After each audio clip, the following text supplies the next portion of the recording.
पिता पुत्र पवित्रात्मा के नाम पर आमीन। धन्यवाद धन्यवाद धन्यवाद हे पिता परमेश्वर पवित्र आत्मा प्रभु यीशु मसीह, हम आपकी स्तुति आराधना महिमा प्रशंसा बढ़ाई करते हैं पिता, आपकी जय जयकार करते हैं प्रभु। आपको धन्यवाद धन्यवाद धन्यवाद देते हैं, राजाओं के राजा प्रभुओं के प्रभु प्रभु यीशु मसीह। पिछली रात के लिए, आज के दिन के लिए, इस साम्रात के लिए पिता हम धन्यवाद देते हैं कि आपने अब तक हमें जीवित, सुरक्षित और अचानक मरण से बचाया। हर अप्रिय घटना से, हर दुर्घटना से, हर एक्सीडेंट महामारी से बचाया, उसके लिए धन्यवाद पिता। आज तक जो भी हमसे मन वचन कर्म से अपना कर्तव्य पूरा ना करने जो हमसे पाप गुना हुआ हो, इसके लिए हमें क्षमा कीजिए, दया कृपा कीजिए, हमें दंड ना दीजिए, हमारे कर्ज गुना अपराध क्षमा कीजिए, ताकि हम आपके कहे अनुसार जीवन जिए, पाप गुनाह से दूर रहें, पवित्रताई और खराई में चल सके। इस योग बनाइए, हमारे जीवन की सारी कमी घटियों को प्रभु हमसे दूर कीजिए, हमें पाक और पवित्र जीवन जीना सिखाइए प्रभु, हमें चलना सिखाइए, उठना बैठना सिखाइए, हमारे जीवन के हर एक कमी घटियों से हमें लड़ना सिखाइए, हमें आगे बढ़ना सिखाइए प्रभु, पवित्र और खरा जीवन जीना सिखाइए प्रभु। हर एक कमी घटी हमारे जीवन से सदा के लिए दूर रहे, पवित्रताई और खराई में हम बने रहें, पाप गुनाह सदा दूर रहें प्रभु। मेरे मुख पर पहरा बिठाइए, मेरे होठों के द्वार की रखवाली कीजिए। आज बोलने वाला मैं नहीं वरन आप स्वयं मुझ में होकर अपने वचनों के द्वारा बातचीत करें पिता। हम आपको धन्यवाद धन्यवाद धन्यवाद देते हैं। आज के वचन के द्वारा प्रभु हम जीना सीखे परमेश्वर, सही रीति से, दुनिया की किसी बातों, दुनिया की किसी उलझावे में, दुनिया की किसी बहकावे में हम ना आने पाएँ। हम सच्चे जीवित परमेश्वर जो आप है पिता परमेश्वर प्रभु यीशु मसीह पवित्र आत्मा जी, हम सिर्फ और सिर्फ आपके पीछे चलें। हम पूरी शक्ति, पूरी बुद्धि, पूरी आत्मा से प्रभु सिर्फ और सिर्फ आपके पीछे चलते रहे। इस योग बनाइए, सारी बातों को आपके चरणों में रखते हुए यह प्रार्थना विनती यीशु के नाम पे मांगते हैं, सुनिए और दया से ग्रहण कीजिए, आमीन। आज हम देखेंगे विधि विवरण ग्रंथ अध्याय 13 पद संख्या 1 से लेकर 11 तक। आज का संदेश बहुत ज़रूरी है, विशेषकर उन लोगों के लिए जो यीशु मसीह में बिना पेंदी के लोटा हैं, कभी भी किधर भी लुढ़क जाते हैं। मुसीबत आई नहीं, 4 जन आए बहकाने वाले और बहक के चल दिए। ऐसे लोगों की संगति में जीते हैं जिनका खुद का पता नहीं और आपको शिक्षा देते हैं जाओ जिंदगी अच्छी हो जाएगी। उनका खुद का जीवन डामाडोल चल रहा है और आपको शिक्षा देंगे जाओ तुम्हारी ज़िंदगी अच्छी हो जाएगी। जब आप प्रभु के विषय में उनसे जानोगे तो पता चलेगा कोई 0 सन्नाटा है और आपको ज्ञान झाड़ते फिर रहे हैं कि नहीं जाओ वहाँ ठीक हो जाओगे। तो आज हम उसी के विषय में देखेंगे, हालेलुया। तो देखिए इसका शीर्षक क्या है, पथ भ्रष्ट करने वालों से बचाओ, सावधान।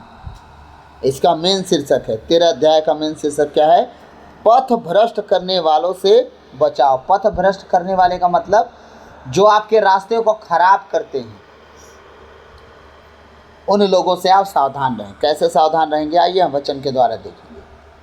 आज का वचन मेरा मन था नहीं कि मैं बताऊं, लेकिन प्रभु ने कहा नहीं ज़रूर बता, क्योंकि बहुत से लोग हैं इन लोगों को भटका दिए हैं, खुद भटक गए हैं और नए नए लोगों के बीच में रह के लोग भी भटक रहे हैं। जैसे आप इजरायली गैर जातियों के बीच में रहते हैं और वो अपने अपने ईश्वरों के विषय में आपसे बताते हैं और आप उनकी बात मान के चले जाते हैं उनके साथ, और इसके बाद नुकसान कर लेते हैं आप। हालेलुया। आइए हम प्रभु का वचन शुरू करेंगे। हालेलुया, प्रभु की स्तुति हो। मैं तुम्हें जो आदेश दे रहा हूँ, प्रभु का वचन क्या कह रहा है, मैं तुम्हें जो आदेश दे रहा हूँ उन सब का सावधानी से क्या करना, पालन करना। प्रभु का वचन कह रहा है मैं जो तुम्हें आदेश दे रहा हूँ उनका तुम सावधानी से पालन करो। सावधानी से, बिना सावधानी के नहीं, ना ना ना ना, बिना सावधानी के नहीं, एकदम सावधानी से तुम उनका पालन करो। परमेश्वर के आदेशों का कोई उल्लंघन नहीं करना, उसके आदेशों का सावधानी से पालन करना। हालेलुया। वचन कह रहा है तुम उनमें न तो कुछ बढ़ाओ और न घटाओ। प्रभु के वचनों में से न कुछ बढ़ाओ ना घटाओ। प्रकाशना ग्रंथ में भी प्रभु का वचन कहता है अगर इस भविष्यवाणी की पुस्तक में से अगर तुम कुछ बढ़ाओगे या इसमें से कुछ घटाओगे तो तुम्हारे भाग में भी बढ़ना और घटना हो जाएगा। हालेलुया। दूसरा वचन कह रहा है यदि तुम्हारे यहाँ एक ऐसा नबी या एक ऐसा स्वप्न दृष्टा उत्पन्न हो जो तुम्हारे सामने आने वाले चिन्ह या चमत्कार घोषित करता है। याद रखिएगा, परमेश्वर के लोग नहीं, दुष्ट आत्माओं के भी लोग क्या चिन्ह और चमत्कार दिखाते हैं। ठीक है, पौलुस के साथ हुआ, पेतरुस के साथ हुआ। दुष्ट आत्माओं के द्वारा वो लोग परेशान होते थे। मूसा जब गया था फिरौन के पास, बार बार चिन्ह और चमत्कार दिखाता था। उनके तंत्र मंत्र जादू टोना करने वाले भी चिन्ह और चमत्कार दिखाते थे। हाँ, बहुत सारे दृष्टांत हैं, मुझे वहाँ तक मत लेके जाइए। अब आप समझिए, बहुत से भविष्यवक्ता जो यीशु मसीह के नाम से नहीं, किसी और नाम से भी उठ खड़े हुए हैं, और नाम यीशु मसीह का भी बहुत सारे लेते हैं, लेकिन जो हैं यीशु मसीह के नहीं हैं और उठ खड़े हुए हैं, उनके पास आप जब जाओगे ना, कहेंगे हाँ, आपके जीवन में जो जो बीत चुका है ना, वो तुरंत बता देंगे, बिल्कुल डिट्टो। ऐसे ऐसे भविष्यवक्ता मिल जाएंगे आपको दुनिया में, संसारिक। हाँ, जो जादू टोना करते हैं, वो आपको आपके बीते जीवन के विषय में बड़ी परफेक्ट बताएंगे। फिर आप विश्वास करने पे मजबूर हो जाओगे, फिर वो जो कहेंगे आप करने के लिए तैयार हो जाओगे। बहुत सी बहनों की इज्जत तक लूट गई हैं इसी चक्कर में। हाँ, यही चक्कर है बस, और कुछ नहीं। वो जानते हैं ये पाप से दबी हुई हैं, इन्हें धरने में कितना टाइम लगेगा। हालेलुया।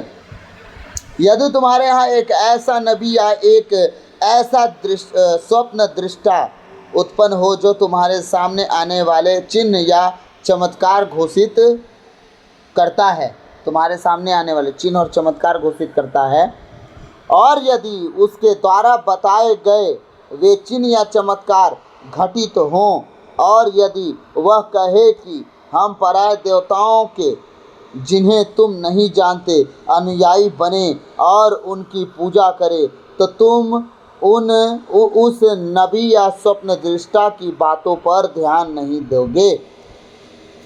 अब कोई ऐसा व्यक्ति आ गया जो आपको चिन्ह चमत्कार दिखा दिया, आपको जो जो बात बोला वो हो गया हो, और सब होने के बाद आपको कहे कि अच्छा, जितना मैंने कहा पूरा हुआ ना, अब चलो जिसे मैं कहता हूँ उसकी तुम पूजा करो। परमेश्वर जिसको मैं पूजा करने के लिए बोलूँगा वो तुम्हारे जीवन को भला कर देगा। परमेश्वर कह रहा है कि जिसे तुम नहीं जानते, मेरे अलावा अगर किसी और की बात करे तो तुम बिल्कुल नहीं जाना, क्योंकि जीवित मैं हूँ, सच्चा मैं हूँ, बाकी सब झूठे हैं। तू सच्चा है मसीह, तू झूठा नहीं है। हालेलुया। तो उसका ध्यान नहीं दोगे, वार्निंग दे रहा है परमेश्वर, ध्यान दोगे नहीं बिल्कुल, है ना। इस प्रकार प्रभु तुम्हारा ईश्वर तुम्हारी परीक्षा लेते हुए जानना चाहता है कि तुम उसको अपने सारे हृदय और अपनी सारी आत्मा से प्यार करते हो या नहीं। अगर तुम उसकी बात मान के उसके साथ चले गए तब तो तुम अपने परमेश्वर को प्रेम नहीं करते। और यहाँ परमेश्वर परीक्षा ले रहा है। अगर तुम कह दिए कि नहीं हम तो नहीं जाएंगे, तब परमेश्वर कहेगा कि नहीं, ये लोग मुझे ही प्यार करते, बाकी कोई कुछ दिखा दे, चाहे जादू दिखा दे, चाहे चिड़ी खेल खिला दिखा दे। रोड के किनारे होते हैं ना लोग, बचपन में था मैं छोटा छोटा, आते थे 10 रुपया में जादू दिखाते थे। एक लड़के को छाती में तलवार घोंस देते थे और कलेजा फेफड़ा निकाल के दिखा देते थे, और हम लोग देखते भी रहते थे। उनके हाथों में कैसे कलेजा फेफड़ा सब दिखता था, खून खून हो जाते थे। हाँ, ये सारी चीज़ें हम देखते थे, और डर के हमारे जो बोल देता था जादूगर दे देते थे, ले भैया तू धर ले। हाँ, एक बार तो हम बहुत बुरी तरह से ठगा गए। छोटे छोटे थे 2 जन, और हमारे पास उतने ही पैसे थे जितना का काम था, और हम लोग चल दिए रही जादू देखने, और मेरे पास तो पैसे थे नहीं। ठीक, और जो साथ में गया था मेरी दीदी का देवर, वो बेचारा फंस गया। उसके पास किताब खरीदने के लिए पैसे उसके भैया दे के भेजे थे, और 10 रुपया वो देना था वहाँ जादूगर को। जादूगर उसी लड़का के पीछे पड़ गया, नहीं तू पैसा रखा है। मेरे को बोला पहले, मैंने भाई मैं तो नहीं रखा, तू तो जादूगर है ना, जानता होगा, मेरे पास तो नहीं है, चेक कर ले। जेबें निकाल के दिखा दिया, मैं था ही नहीं मेरे पास। तो वो उस मेरे साथ में जो था उसके पीछे पड़ गया, नहीं तू रखा है, तू दे। तो बोलता है नहीं मैं नहीं रखा हूँ। बोला झूठ मत बोल, अंधा हो जाएगा। देखा ना अब इसके साथ कैसे हुआ है, इसका कलेजा बाहर आ गया था। तू झूठ बोलेगा तू अंधा हो जाएगा, घर तक नहीं पहुँचेगा। वो लड़का डर के मारे तो तरा गया। अब वो क्या करे, तो मेरे को बोलता है क्या करूँ मैं, तू जान, मेरे पास तो नहीं है, मैं नहीं जानता भाई। अब हम लोग कितने साल के थे बताइए, 9 साल के लड़का थे, वो 7 साल 8 साल का रहा होगा, मैं 9 साल का रहा हूँगा, ठीक है, ऐसे ही उम्र थी हमारी, 9 या 10 साल बस। तो वो बेचारा 10 रुपये दे दिया, घर जाके खूब लात भी खाया। हाँ, अब देखिए वो सप्तदर्शी झूठे भविष्यवक्ता ठग गए ना, लेकिन हमारा परमेश्वर ऐसा नहीं करता, इसीलिए वो कह रहा है तुम्हारी परीक्षा लूँगा मैं। ये सब देखने के बाद तुम भरम तो नहीं जाते, अगर भरम गए तब तो तुम गए, अगर नहीं भरमे, अरे भैया तुम जो दिखाना है दिखा दो, चाहे बाल आग बरसाए चाहे जीन बरसाए, हम तो अपने परमेश्वर की ही पूजा करेंगे एलिय्याह के साथ। ठीक, अगर इस तरह की मानसिकता तुम्हारी है तो तुम बच गए। हालेलुया। तुम केवल प्रभु अपने ईश्वर का अनुगमन करो, उस पर श्रद्धा रखो, उसके आदेशों का पालन करो। क्या क्या करो? पहले तो सिर्फ अपने प्रभु अपने ईश्वर का अनुगमन करो, उसकी कहे अनुसार चलो, उसका बात मानो, उस पर श्रद्धा रखो, आदेशों का पालन करो, उसकी बात मानो, उसकी पूजा करो और उसके अनुयायी बने रहो। उसके अनुयायी का मतलब आप कह सकते हो उसके चमचे बने रहो। किसके चमचे बनना है? संसार का, जादू टोना करने वालों का। उनकी बहुत बड़ाई करने वाले लोग हैं दुनिया में, अरे महान है हस्ती, लेकिन हम अपने परमेश्वर के जिस दिन हम चमचे बन जाते हैं ना, उनकी तारीफ़ करने वाले बन जाते हैं ना, उनकी बड़ाई करने वाले बन जाते हैं, जय जयकार करने वाले बन जाते हैं, एक एक चमचों को परमेश्वर उत्तम इनाम देता है। संसार के लोग कोई इनाम नहीं देते हैं, वो तो बहका बहका अपना काम करवा लेते हैं बस, लेकिन हमारा परमेश्वर उत्तम इनाम देता है। हालेलुया।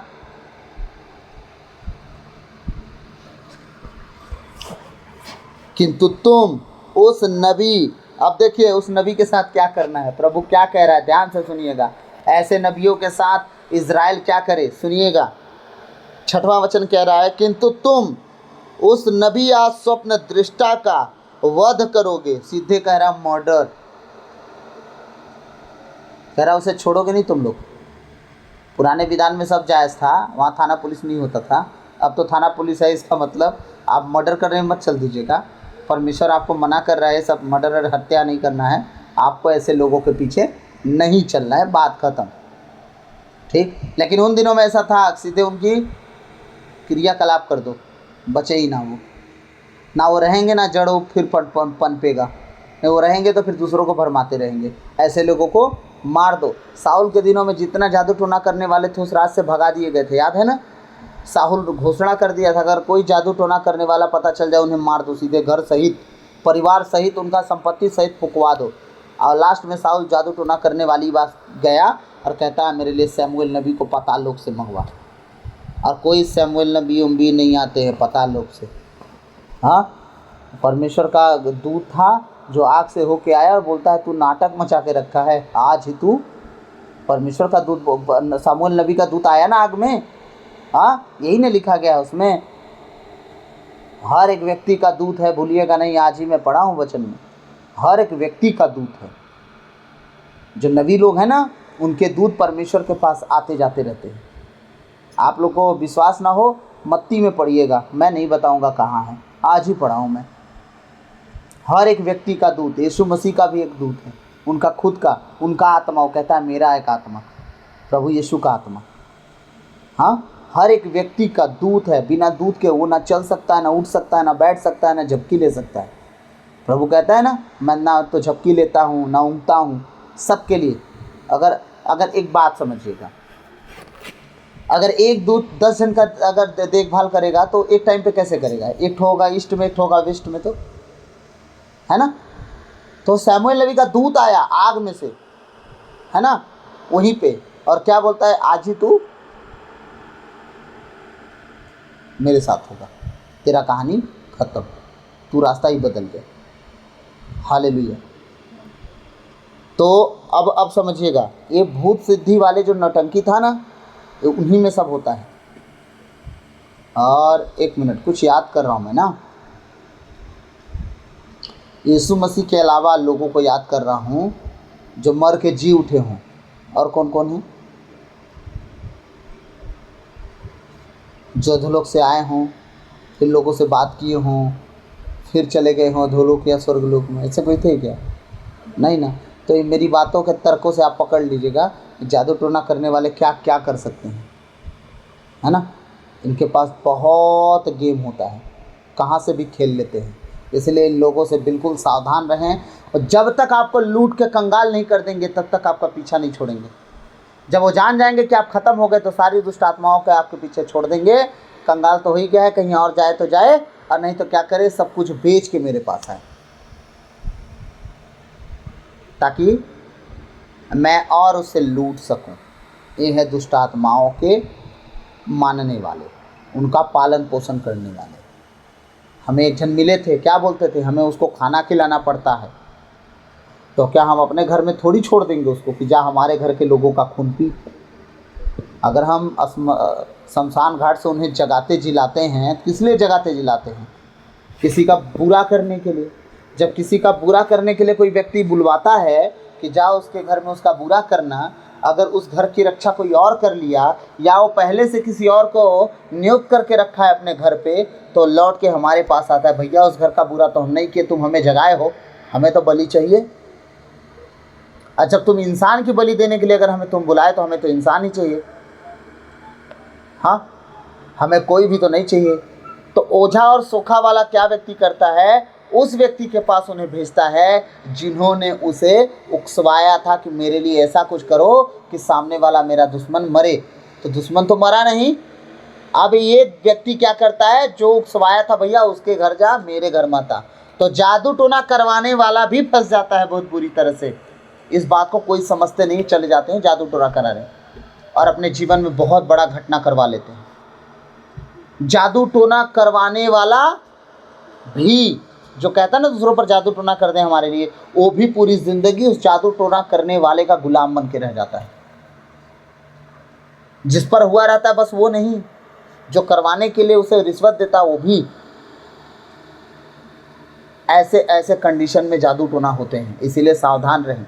इसलिए परमेश्वर कहता है ऐसे लोगों को सीधे मार डालो, वध कर डालो इनका। छठवां वचन कह रहा है, किंतु तुम उस नबी या स्वप्न दृष्टा का वध करोगे। वार्निंग भी दे रहा है, करोगे, करना नहीं, करोगे मतलब ऐसा होना चाहिए। क्योंकि उसने तुमको प्रभु अपने ईश्वर से विमुख करना चाहा।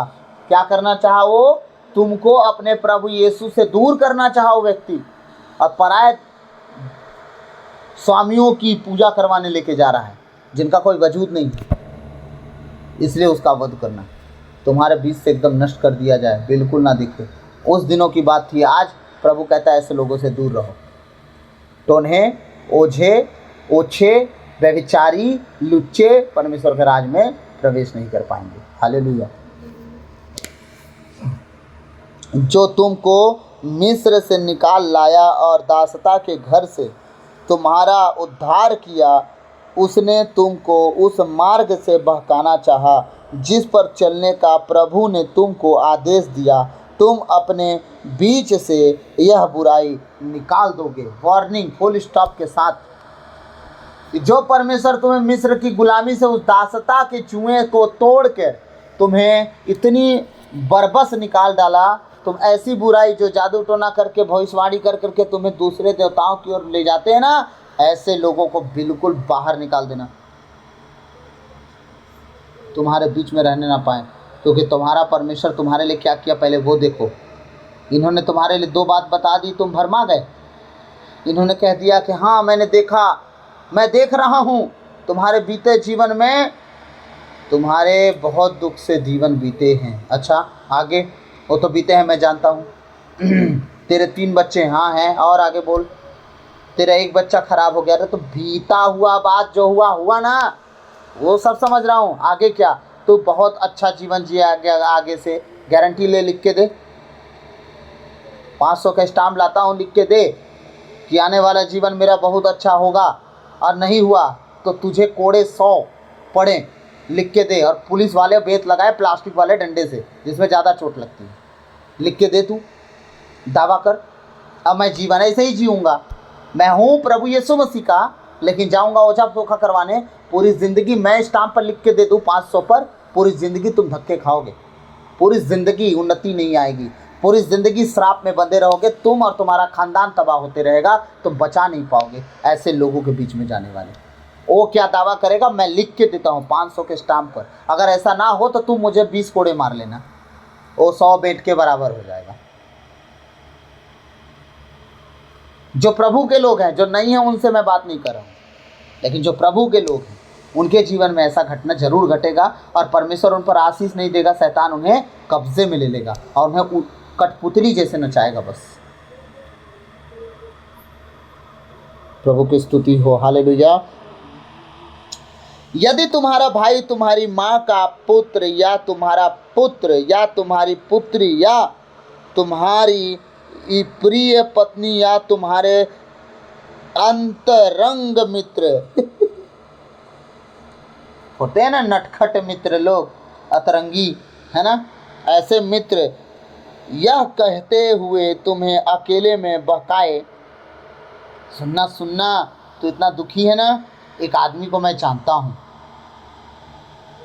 वो ये नहीं कहेगा एक प्रभु का जन है, ना ना ना ना, वो कहेगा एक आदमी को मैं जानता हूँ, वो तांत्रिक है, ले ओझा है, ले सोखा है, सोखा लगाता है, हट बकरा चढ़ाओ। ठीक, मैं एक आदमी को जानता हूँ, क्या कहेगा, अकेले में ले जाकर, चाहे तेरी मित्र हो, चाहे तेरी पत्नी हो, चाहे तेरी माँ हो, चाहे तेरी बहन हो, चाहे तेरी बेटी हो, चाहे तेरा बेटा हो, चाहे तेरा बाप हो, कोई भी हो, तुझे बहका के अकेले में ले जाए और कहे कि सुनना, एक व्यक्ति को मैं जानता हूँ, भाग ले तू यहाँ से, बिल्कुल यही बोलिएगा। व्यक्ति क्या होता है, कोई प्रभु का जन है, नहीं नहीं, एक व्यक्ति, भाग भाग, बिल्कुल दिखना मत, ऐसे बोल के भगाना है आपको। क्या कह रहा है कि बहकाए और कहे चलो हम पराये देवताओं की पूजा करें, ऐसे देवताओं की जिन्हें न तुम जानते थे और न तुम्हारे पूर्वज। ठीक है, अगर वो बहका के तुम्हारे मित्र पत्नी दोस्त यार कोई भी बोले कि सुनो ना, एक काम करो, ये सबको छोड़ दो, चलो पराये देवताओं की ओर चलते हैं, फलाना एक है जो पता नहीं कौन सा देवारी करता है, बहुत बड़ा बड़ा चमत्कार होता है। ठीक, प्रभु कह रहे हैं बिल्कुल ऐसा ना कर देना। देवताओं के जिन्हें न तुम जानते थे और न तुम्हारे पूर्वज, उन देवताओं की जो तुम्हारे निकट या पृथ्वी पर कहीं भी अवस्थित राष्ट्रों के हैं, ठीक है, कहीं भी हो, तो तुम उससे सहमत नहीं होगे। बिल्कुल परमेश्वर का वचन कह रहा है कि ऐसे लोगों से तुम सहमत नहीं होगे, ऐसे देवताओं से, ऐसे देवता का अगुवा करने वाले से, उस अगुए से सहमत नहीं होना, और अपने घर वालों से सहमत मत होना। ठीक है, और उसकी बात नहीं सुनोगे, तुम उस पर दया नहीं करोगे, उसकी रक्षा नहीं करोगे और उसका पाप नहीं छिपाओगे। किसकी? पत्नी अगर बोले तो हाँ उसको मार डालो, पति बोले तो उसको मार डालो, दोस्त बोले तो उसको मार डालो, भाई बोले तो मार डालो, बाप बोले तो मार डालो, बहन बोले तो मार डालो, हाँ माँ बोले तो मार डालो, मित्र बोले तो मार डालो। कह रहा है दया ही मत करना उस व्यक्ति पर। वो तुम्हें आज बहकाया, किसी और को बहकाया, कि जब तुम औलाद होके नहीं बचे, तुम पत्नी होके नहीं बचे, बच्चे होके नहीं बचे, तो दूसरे को कितना बहकाएगा। तुम्हारा इतना करीब का था, तुम्हें नहीं छोड़ा, वो तुम्हें बहकाने आ गया, तो दूसरे को कितना छोड़ेगा वो? कभी छोड़ेगा नहीं। वो न जाने कितनों को शिक्षा देते रहेगा। कह रहा है परमेश्वर सीधे मार डालो ऐसे व्यक्ति को, और तुम्हारा परमेश्वर तुम्हारा ये दिल में जो गुस्सा होगा ना, इसका प्रतिफल तुम्हें देगा। तो आज मर्डर करने के लिए थोड़ी बोल रहा है, उन दिनों में बोला था। आज क्या कह रहा है? ऐसे लोगों से दूर हो जाओ और उन्हें बोल देना अपने चौखट में आना मत, मेरे दरवाजे फिर कभी मत आना। तुम ईसाई हो ही नहीं सकते। अगर कोई क्रिश्चियन आके ओझा सोखा या तांत्रिक जादू वाले का नाम लेना, झाड़ फूक करने वाला का, उनको बोल दे मेरे दरवाजे मत आना, तुम अपना शकल लेके मत आना, मैं तुम्हें नहीं देखना चाहता। मेरा परमेश्वर क्या मर गया कि मैं दूसरों के पास जाऊंगा? मेरा परमेश्वर जीवित है और वो सब कुछ करने में सामर्थ्य है। आप अपनी कमी घटी जिस दिन देख लोगे, परमेश्वर जिंदगी भर आपको ऊंचा उठाते रहेगा। कभी किसी जादू टोना का ज़रूरत नहीं लगेगा आपको, क्योंकि परमेश्वर ने कहा है कोई भी तंत्र मंत्र जादू टोना याकूब के घराने पर चल ही नहीं सकता, लग ही नहीं सकता, चाहे कोई कितना भी एड़ी चोटी लगा ले। हालेलुया। तो तुम उससे सहमत नहीं होगे और उसकी बात नहीं सुनोगे, तुम उस पर दया नहीं करोगे, उसकी रक्षा नहीं करोगे और उसका पाप नहीं छिपाओगे, बल्कि तुम उसका वध अवश्य करोगे, अवश्य। अगर ऐसा कोई सलाह देता है पराध देवताओं की ओर चलो, मेरे माता पिता भाई और बहनों, मैं किसी व्यक्ति के विषय में नहीं, सिर्फ इजराइलियों से बात कर रहा हूँ। मैं सिर्फ परमेश्वर के उन बेटों बेटियों से बात कर रहा हूँ जो बपतिस्मा लेने वाले हैं। मैं उनसे बात कर रहा हूँ जो अपने जीवन को प्रभु यीशु मसीह को समर्पित करने वाले लोग कहलाते हैं। मैं उनसे बात कर रहा हूँ जो उनका पीढ़ी दर पीढ़ी परमेश्वर के पीछे चलने वाला है। मैं उनसे बात कर रहा हूँ जो अपने आप को प्रभु यीशु का कहलाते हैं और संसार से अलग होकर जीना चाहते हैं। मैं उनसे बात कर रहा हूँ, किसी ऐसे व्यक्ति से बात नहीं कर रहा हूँ जो जादू टोना में विश्वास करता हो। ऐसे व्यक्तियों का शकल देखना मैं भी नहीं चाहता। मेरा प्रभु जो कहता है वही मैं करता हूँ। हालेलुया। क्या करा? उसका वध अवश्य कर देना। उसका वध करने के लिए सबसे पहले तुम्हारा ही हाथ उठे। ले, परमेश्वर कह रहा है जो पढ़ रहा है आज का वचन, अगर ऐसा व्यक्ति कोई मिल जाए या तुम्हें बहकाने वाला कोई मिल जाए तो वध करने के लिए पूरे इजराइलियों को इकट्ठा मत करना। सबसे पहले तुम्हारा हाथ उठे, सबसे पहले तुम उसे मार देना। अगर तुम उसे ना सको मारने ना, तब सबको बुलाओ, लेकिन पहला हाथ तुम्हारा उठे, उसके ऊपर धड़ाम से थप्पड़ मारो एकदम खींच के। क्या हुआ? पराये देवताओं की ओर लेके जाने के लिए बोलता है, सब मिलके मारो इसको। उन दिनों में ऐसी बात हुई थी, लेकिन आज उनके मुंह पे दरवाजा बंद करो, बाहर निकाल के, भैया गेट लॉस्ट, मेरे घर दोबारा कभी मत दिख जाना। हालेलुया।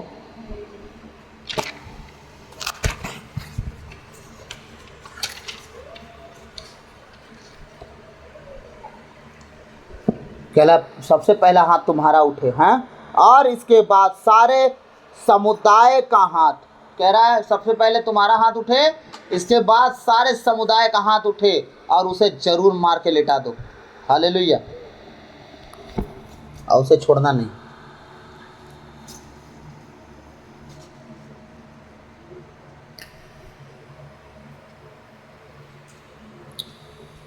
प्रभु की स्तुति हो।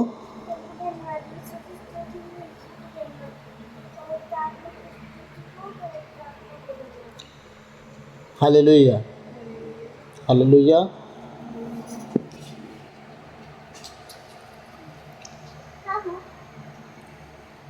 हमारा परमेश्वर देखिए अपने लोगों के लिए कितनी बातें समझा के रखा था, ताकि ना वो बर्बाद हो, ना मरे, ना बिल्लाएं। बिल्लाने का मतलब अपनी ज़िंदगी का गोल ही ना पता हो और भटक रहे हो इधर उधर, है ना। इसलिए परमेश्वर सब चीज़ें समझा के रखा। पहला हाथ तुम्हारा उठे, फिर समुदाय पीटे उसको, लेकिन वो बचने ना पाए। हालेलुया। याद है ना, एक चमत्कार जादू टोना दिखाने वाला व्यक्ति था, हाँ, और उससे कहता है सुनना, तू पैसे लेके मुझे पवित्र आत्मा दे दे, पैसे ले और पवित्र आत्मा दे दे। इतना गुस्सा है कि अंधा हो गया, वो टटोल के चलना फिरना शुरू कर दिया। पैसे दे के परमेश्वर का आत्मा पाएंगे वो लोग। हालेलुया। लास्ट वचन हम देखेंगे, उसे पत्थरों से मार मार कर मृत्यु दंड दिया जाए, क्योंकि उसने मिस्र से दासता के घर से तुमको छुड़ाने वाले ईश्वर के मार्ग से तुम्हें बहकाने का प्रयत्न किया। क्यों उसे पत्थरों से मार मार के ख़त्म कर देना है? क्योंकि जिस दासता में तुम फंसे थे, मिस्र की गुलामी में गुलाम थे, कोड़े खा खा के बिना खाना पीना खाए तुम काम करते थे, जिस जगह से तुम्हारा परमेश्वर तुम्हें निकाला, उसके विरुद्ध में वो बात करके तुम्हें उससे अलग कर रहा है, भटका रहा है। इस वजह से उन्हें तुम मार डालना। परमेश्वर इतना सख्ती से बात क्यों किया? क्यों? क्योंकि वो जानता था कि ये लोग बहक जाएंगे, इसलिए सारी बातें बाइबल में लिख के दिया, ताकि तुम गलती से भी कल के दिन ना भटकना, किसी की बातों में ना आना, किसी के कहे अनुसार ना चलना। हाँ, तुम मेरी बातों को मानना। अब मानेंगे कब? जब तक बाइबल नहीं पढ़ेंगे मान पाएंगे। इसलिए हर एक व्यक्ति, हर एक मसीही, हर एक क्रिश्चियन, हर एक यहूदी का कुरान बाइबल पढ़ना ज़रूरत है। क्यों? क्योंकि अगर यहूदी अपना कुरान नहीं पढ़ेगा तो कैसे जानेगा पुराने विधान कैसे चलेगा वो? अगर इजरायली बाइबल ना पढ़े तो नया विधान के बारे में कैसे जानेगा? हाँ, बात समझिएगा। ये सब अपने अपने हिसाब से चलने वाले लोग नहीं हैं। ये परमेश्वर के साथ चलने वाले लोग हैं, इसीलिए परमेश्वर के साथ जो चलने वाले लोग हैं अपनी बुद्धि लगाएंगे फंस जाएंगे, इसीलिए सबको जानकारी लेनी ज़रूरी है। आप किसी पर डिपेंडेंट मत रहो कि कौन क्या सिखाया। हाँ, आप जब तक खुद नहीं पढ़ोगे आपको कैसे पता चलेगा कि प्रभु आपको क्या सिखाया। आप सोचते हो कि फलाने ने तो ऐसा बोला, ढिकाना ने ऐसा बोला। आप हर समय क्यों ये चाहते हो कि आपको सिर्फ मांगो तो दिया जाएगा वाला वचन मिलता रहे। आज ही तुम्हारे लिए आज तुम्हारे लिए कार मिलने वाली, हाँ मुझे पता है, ब्लैक कलर की मर्सिडीज़ मिलने वाली। हाँ, रोटी खाने के लिए पैसा नहीं, मर्सिडीज़ चढ़ेंगे। हाँ, बात समझिए। इसका मतलब यह है कि आपको प्रभु का वचन पढ़ना है, किसी की बातों में नहीं फंसना है और उसे जानना है कि हमारा प्रभु हमें क्या क्या सिखाया पुराने विधानों में। धरती पर जीना आपको तब समझ में आएगा कि धरती पे कैसे जीना है। अगर आप स्वर्ग जाना है तो मत्ती से लेकर प्रकाशना ग्रंथ तक पढ़िए, आपको समझ में आ जाएगा नया विधान क्या लिखता है। सिर्फ और सिर्फ स्वर्ग जाने के विषय में लिखता है। पुराना विधान पूरा धरती पर किस रीति से जीना है लिखता है। आप अगर नहीं जानोगे कि परमेश्वर के मार्ग से लोग कैसे भटकाते तो आप भटक नहीं जाओगे। इसीलिए परमेश्वर ने क्या किया, कोई तर्क वितर्क करके आपको बहका फुसला के नहीं ले जा सकता, क्योंकि उसने लिख के पढ़ के दिखाया। हाँ, कि भैया तुम्हारे बीच में आएंगे दुनिया भर के दृष्टा लोग, स्वप्नदर्शी लोग, भविष्यवक्ता लोग, फलान ठिकाना करके फिर बोलेंगे चलो हमारे साथ, हम बताते कहाँ मिलेगा तुम्हें परमेश्वर, है ना। फिर अपने देवी देवताओं के पास ले जाए। ऐसे लोगों से दूर रहना। लिख के दिया ना होता तो क्या हम जानते? हम तो कभी भी बिना पेदी के लोटा होकर फंस जाते हैं उनके चक्कर में। हाँ, हारून फंसा कि नहीं फंसा? मिस्र से निकले ही थे। हाँ, अब ये 10 आज्ञा लेने गया है मूसा, ज़्यादा दिन नहीं हुआ है, कुछ ही दिन हुआ, सारे इजरायली मिलके चढ़ गए। किसके ऊपर? हारून के ऊपर। सुनना, तेरे भाई का तो कुछ पता नहीं, जिया कि मर गया है, एक काम कर, चल हमारे लिए बैल बना, हमारे लिए एक देवता बना। जब बैल बन गया तो बोलता है सब लोग इसके सामने दंडवत करो, यही है जो हमें मिस्र से निकाल लाया है, ये हमारे आगे आगे चलेगा। देख लीजिए, मिस्र में वो चीज़ें देख के आए थे वो लोग, मूर्तियों की पूजा, और उन्हीं के अनुसार चलते थे कि मिस्री लोग तो बहुत अमीर हैं, मिस्री लोग तो बहुत अमीर हैं, क्योंकि वो लोग तो देवता का पूजा करते, मूर्ति का पूजा करते, बहुत अमीर हैं। हाँ, हम लोग भी करते हैं, हम लोग भी अमीर बन जाएंगे। तो समझे, यही चीज़ चलना शुरू हो गया। इसीलिए मैं आप सबसे विनती करता हूँ, मेरे माता पिता भाई बहन, जिन जगहों से परमेश्वर आपको जाने से, जिन जगहों को वो नफरत करता है, उन जगहों पे आप ना जाओ, ताकि परमेश्वर सदा आपसे प्रेम करे, आपके कमी घटी में आपको भरपूरी दे सके। कभी कभी परीक्षाएं आती हैं और परमेश्वर अभी वचन सुने और परीक्षा भी लेता है कि क्या तुम उस परीक्षा में पास होते हो या फेल, क्या तुम उसे डट का सामना करते हो या उसे बस ऐसे यूँ ही छोड़ देते हो। तो अगर आप यूँ ही छोड़ देते हो, आप उन बातों में फंस जाते हो, तो परमेश्वर की आशीष आपके लिए नहीं है। अगर आप नहीं फंसते हो और उन आशीषों से बाहर निकल जाते हो, तब परमेश्वर आपको बहुत ब्लेस करता है। और छोटी मोटी आशीषों के पीछे अगर आप नहीं गए तो ये हमारा परमेश्वर है। तो आप सबको मैं आशा करता हूँ आज का वचन समझ में आया होगा, और मैं आशा करता हूँ कि आप कभी भी किसी के भी बातों में नहीं फंसोगे, पथ भ्रष्ट करने वाले लोगों से सदा दूर रहेंगे। जो वचन, आराधना, प्रार्थना, बाइबल पढ़ना, संगति करना, उपवास करना ना सिखाए, ऐसे लोगों से कृपया दूर रहें। तो प्रभु आज के इन वचनों के द्वारा आपको और हम सबको आशीष दे। आमीन। तो गॉड ब्लेस यू ऑल। प्रभु आप सबको आशीष दे। सबको जय यीशु।